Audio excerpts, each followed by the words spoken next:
Ô gibet noir, manchot aimable, danse, danse les paladins, les maigres paladins. Pardon, je reprends.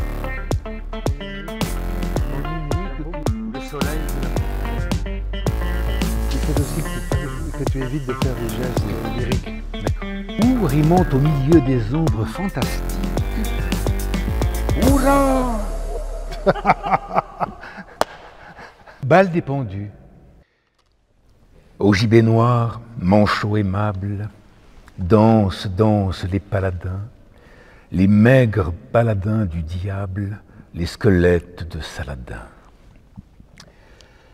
Messire Belzébuth tire par la cravate ces petits pantins noirs grimaçant sur le ciel, et leur claquant au front un revers de savate, les fait danser, danser au son d'un vieux Noël.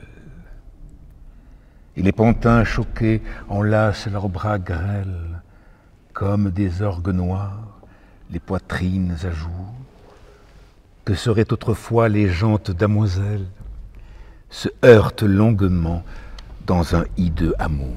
Alors, ce texte reprend, bien sûr, le fameux poème de François Villon, qu'il faut vous rappeler, frères humains qui après nous vivrez, n'ayez le cœur contre nous endurci, car si pitié de nous autres avez, Dieu en aura plutôt de vous merci. Vous nous voyez si attachés 5-6, quant à la chair que trop avant nourrie, elle est piéça, dévorée et pourrie. J'arrête là. La question, par exemple, que l'on devrait porter au texte de Villon serait de savoir qui parle. C'est une des questions que je vais vous soumettre dans ce texte des pendus. Réécoutons-le sur la matière sonore. Frères humains qui après nous vivrez, n'ayez le cœur contre nous endurci, car si pitié de nous autres avez, Dieu en aura plutôt de vous merci. Vous nous voyez si attachés 5-6, quant à la chair que trop avons nourrie, elle est piéça, dévorée et pourrie. Et nous, les os, devenons cendres et poudre. Qui parle? Nous, les os.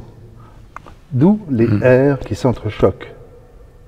C'est ce que Rimbaud a entendu dans le Bal des pendus, en disant, non pas en le disant, disons artistiquement, mais pour la fondation, Messire Belzébuth tire par la cravate ces petits pantins noirs grimaçant sur le ciel et leur claquant au front un revers de savate les fait danser, etc.